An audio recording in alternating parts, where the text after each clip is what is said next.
fueron 2 meses aproximadamente, en donde un desvividor incógnito hizo temblar a los habitantes de un Londres del año 1888.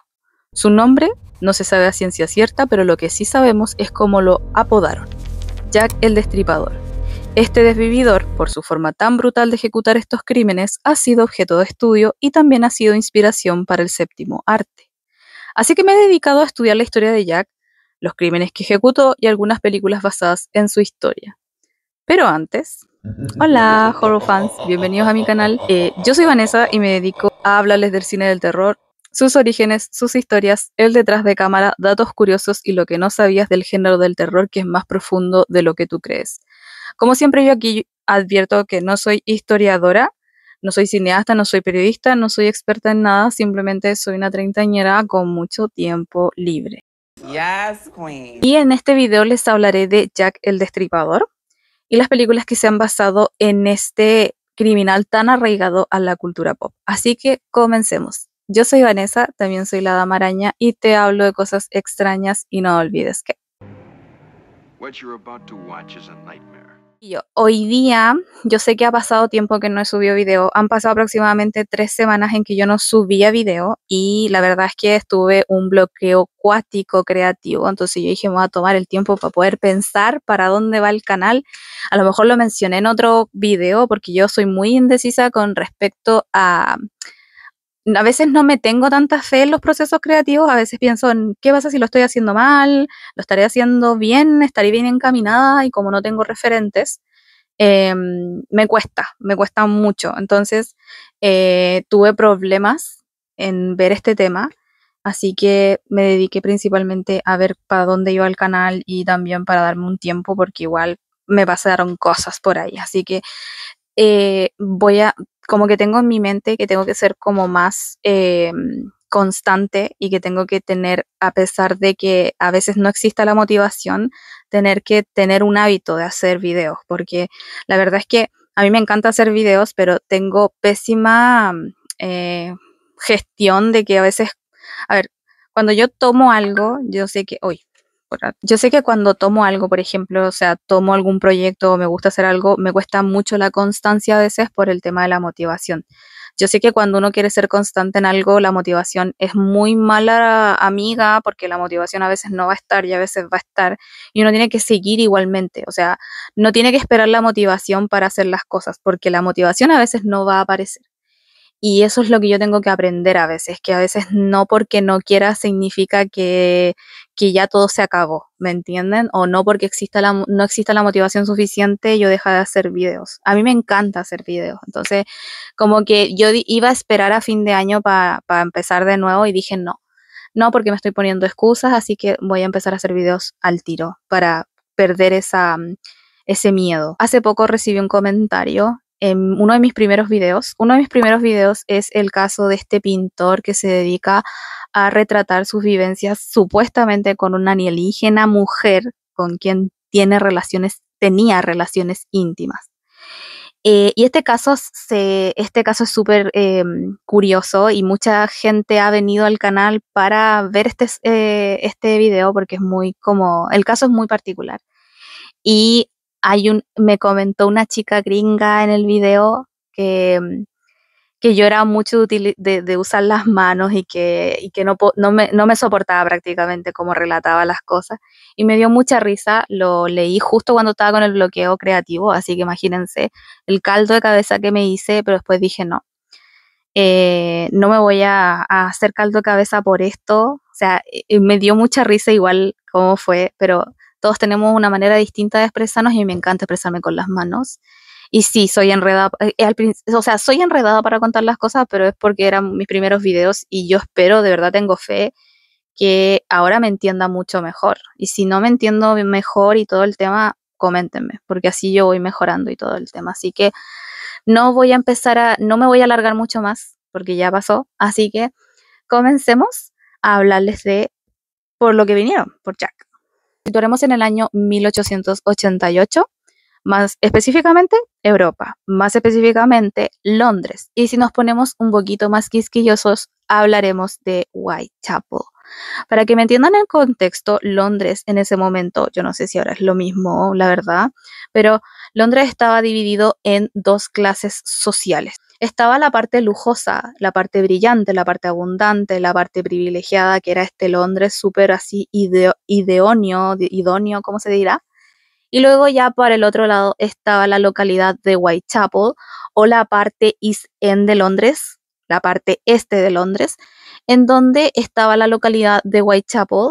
Era todo lo contrario a esta vida lujosa, privilegiada del otro Londres. O sea, acá en Whitechapel había sobrepoblación, había delincuencia, había racismo, había cosas medias turbias. O sea, en fin, se hizo un caldito para que se produciera también las profesiones que se ejercen en estos contextos sociales, entre ellas la prostitución, para que nos pongamos en contexto.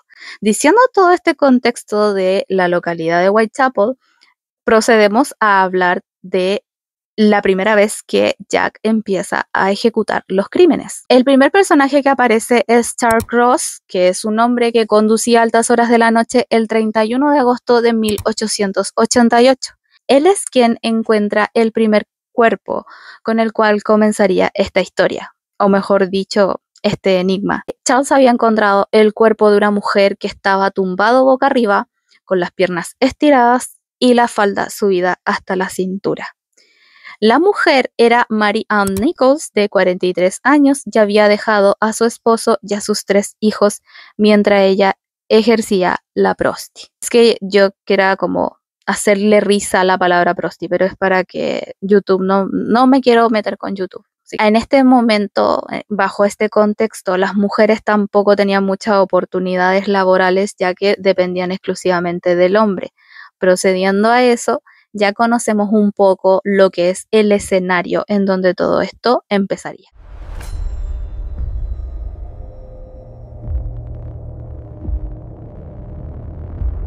The Logger, A Story of the London Fog o El enemigo de las rubias de 1927 se supone que es uno de los primeros filmes de Alfred Hitchcock con respecto al género del suspenso en su vida de cineasta y su vida como director. Tiene como estrella a Ivor Novello, que era un compositor, cantante y actor británico muy cotizado en su época por lo talentoso y atractivo que era. Él aquí sería un falso culpable. La película se inspira en la novela de Mary Belloc Lourdes, The Lodger, y la obra de teatro sobre los desvivimientos de Jack. Alfred también aquí ocuparía por primera vez sus cameos, que si conocen a este director saben que a él le gustaba mucho hacer cameos, al igual que Stan Lee con las películas de Marvel.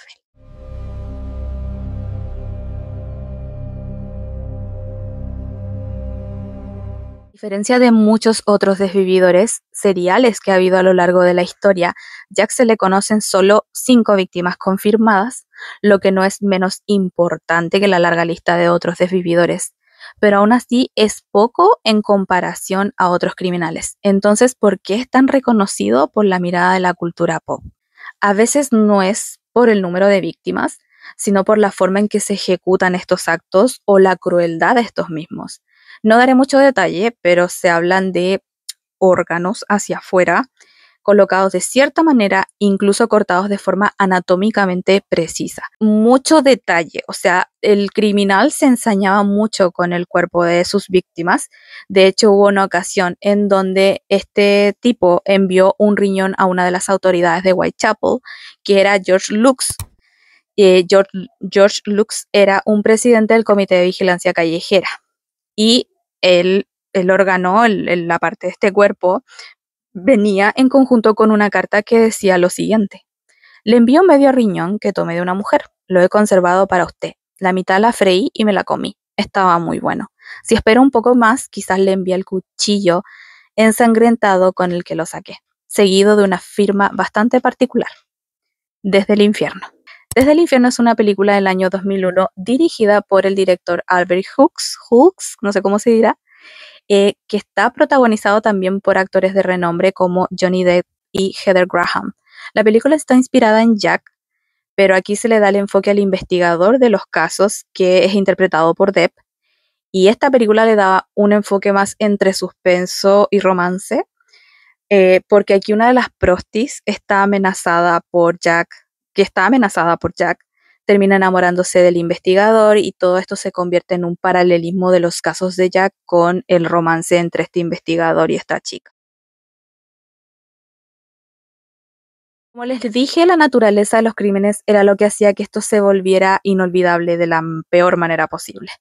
Y no solo eso, el no dar con el criminal lo hacía mucho más frustrante, por lo que en Londres comienza una oleada de protestas y a la aparente ineficiencia por parte de las autoridades para dar con el hombre que tenía temblando a este pobre lado de Londres. Según la página de National Geographic, Thomas Bond, un cirujano británico, colaboró con la investigación y elaboró un perfil criminal para ayudar con la identidad de este hombre. Describió que el hombre pudo haber sido un hombre fuerte, frío y temerario. No hay pruebas de que tuviese cómplices y en su opinión pudo haber sido un hombre que sufría ataques periódicos de manía homicida erótica. Es muy probable que su apariencia también sea la de un hombre inofensivo, de mediana edad, vestido de manera respetable. Seguramente vive entre gente decente que sabe algo de su carácter y sus hábitos y que quizás sospeche de que no siempre está en sus cabales. Murder by Decree o Asesino por Decreto fue una película de suspenso dirigida por Bob Clark del año 1979. Lo curioso de esta película es que aparecen personajes como Sir Arthur, Dr. Watson y el conocidísimo Sherlock Holmes, en donde se dedican más que nada a investigar los casos ejecutados por Jack, y esta película está basada en el libro Jack the Ripper, The Final Solution de Stephen Knight. O sea, mucha gente sospechaba según los intereses. Por ejemplo, los británicos no creían capaces a otros británicos de ejecutar estos crímenes. Era muy notoria la xenofobia de la población europea, londinense más que nada. Y proyectaban mucho esto, sobre todo el reinado. El reinado también era como muy de culpar a todo el mundo menos a sus compatriotas. Los antisemitas también empezaron a acusar a los judíos y así va la cosa, como tipo la casa de brujas, que en la casa de brujas la gente aprovechó de acusar al que le caía mal de brujería porque era todo un tema. Y aquí se daba lo mismo, que bajo tu propia conveniencia tú podías acusar a quien fuese, a tu ex de ser Jack el Destripador, y mucha gente estaba ahí como tirándose posibles criminales basados en su propia cabeza o en su propio odio. Otra hipótesis era que Jack se había desvivido poco tiempo después de los desvivimientos. Uno de ellos fue Montague John Judd, quien era joven y de buena vida económica, cuyo cuerpo había sido encontrado en Támesis el 1 de diciembre de 1888, pero tenía coartada ya que en el primer crimen estaba jugando cricket fuera de Londres. Luego tenemos a Semerin Klosowski, le voy a dejar el nombre ahí, y fue conocido por envenenar mujeres, pero los investigadores apuntaron que era raro para los criminales cambiar el modus operandi, así que fue descartado de forma inmediata. En ese momento, la forma de averiguar un crimen no es como ahora, que tienen toda esta tecnología. Antes era mucho más difícil, entonces esto también es como un factor por el que no encontraban al criminal. Luego tenemos a Aaron Kominski, quien era judío polaco y era sospechoso. Sin embargo, el tipo tenía ciertos diagnósticos que no cumplían con la capacidad de guardarse el secreto de que él era el Jack el Destripador. O sea, no tenía la capacidad mental para poder guardar este secreto. Otro también fue Francis Tumbletti, quien era médico y con algún prontuario menor de delincuencia, y cuyos rumores de él eran básicamente que tenía una colección de órganos. Sin embargo, más allá de solo sospechas y teorías, nada se pudo comprobar, y este tipo era súper excéntrico, pero la excentricidad no es un factor para poder detener a alguien o acusar a alguien de un crimen. La prensa también señaló a la Dr. Cream, quien envenenaba a amantes y había hecho una confesión en su agonía, pero a medias, diciendo algo así como yo soy Jack él y nada más. O sea, él quería decir Jack el Destripador. Puede ser. Sir William Wiggle también fue sospechoso y él no era cualquier persona, era el médico de la reina Victoria Y otro médico también de la reina Victoria era Sir John Williams, que también poseía rumores, o sea, también se decían rumores, se supone que él había desvivido algunas prostis en su tiempo para averiguar la causa de la infertilidad femenina. Jack el Destripador o El Asesín de Prostis es una película del año 1976 dirigida por Jesús Franco, quien fue un director español bien destacado. Y esta película, a pesar de que tiene el título de Jack el Destripador, el biógrafo de Franco, Stephen Tower, afirmó que la película era una versión masterizada de otra película del mismo director llamada El terrible Dr. Orloff, en donde nos relata cómo en un París del siglo XX un inspector de policía empieza a investigar una serie de secuestros de mujeres en clubes nocturnos. El responsable de estos ataques es precisamente el Dr. Orloff, un científico loco que quiere reparar el rostro dañado de su hija. Bueno, y empieza a tomar a estas chicas sin su permiso, precisamente para sacarle lo que necesita y luego deshacerse de ellas. Ya saben de qué manera. Esta película, a pesar de que no tiene la historia de Jack fielmente, sí tiene como el mismo prototipo de crimen, en donde se prepara un ataque masivo hacia mujeres para ensañarse con el cuerpo. Esta película a mí me recuerda mucho a Eyes Without a Face o Le Yeux sans visage o Ojos sin rostro, que es una película de terror francesa considerada de culto, que yo tuve la oportunidad de verla y es muy buena. Dense la oportunidad de verla. Es una película en blanco y negro y es muy así como cuática. Y esta película nos cuenta cómo un doctor cirujano empieza a tomar mujeres para quitarles la cara y ponérsela a su hija, quien había sufrido un accidente hace tiempo atrás.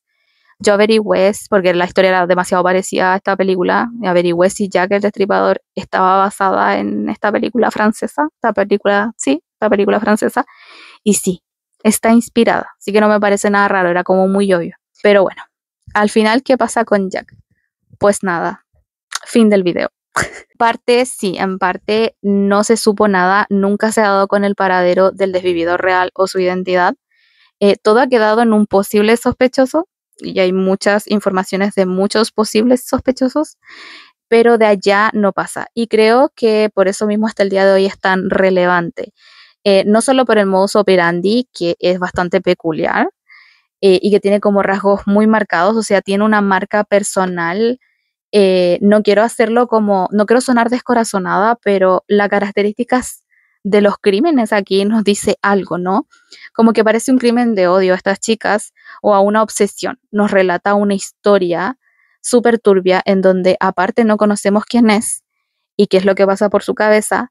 Entonces no es de extrañar que esté presente en el imaginario colectivo hasta el día de hoy, y más aún lo está si hay pruebas de arte del cine, o sea, por eso es basadas en toda su historia, y eso también es como dejar una huella para que otras personas sepan quién es Jack y qué fue lo que hizo.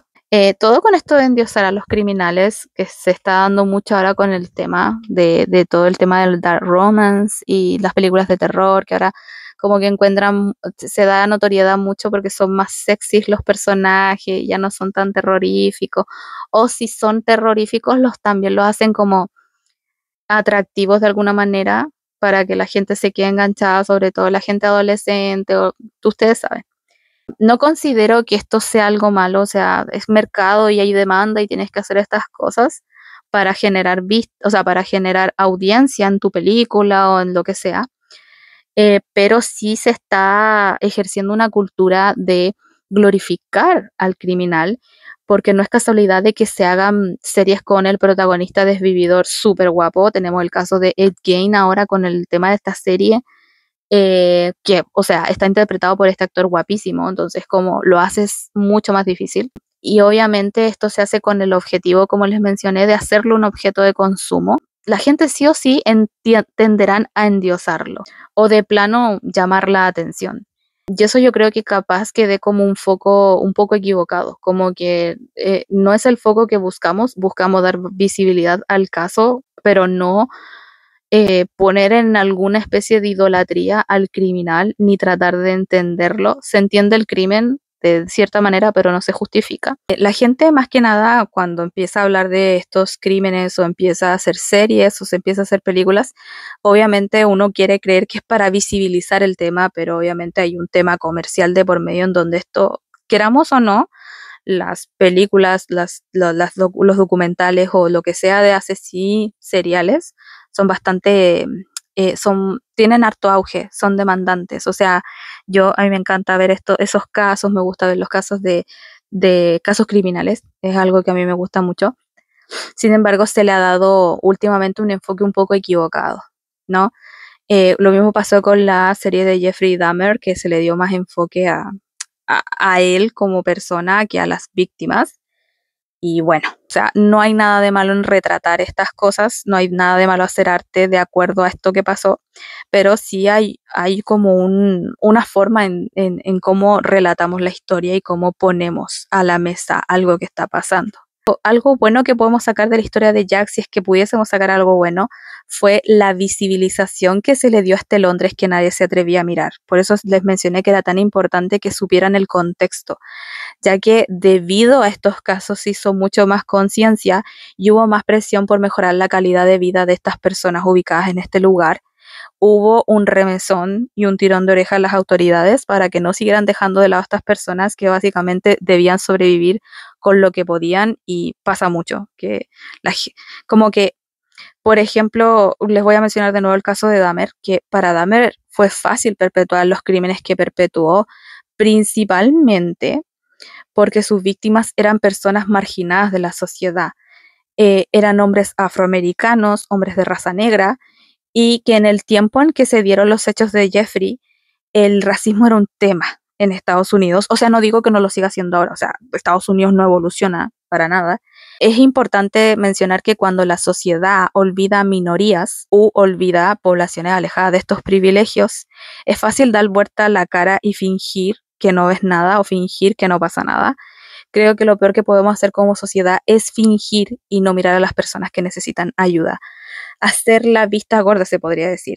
Hay una frase muy cierta, que a veces el problema yace más en las personas que deciden callar y ser cómplices indirectamente de las personas que ejecutan el mal, como una especie de aliado involuntario. Para reflexionar. Bueno, antes de finalizar este video, quiero darles visibilidad a las víctimas de Jack el Destripador, porque es importante mencionarlas, es importante saber que estas cosas no deberían pasar nunca más.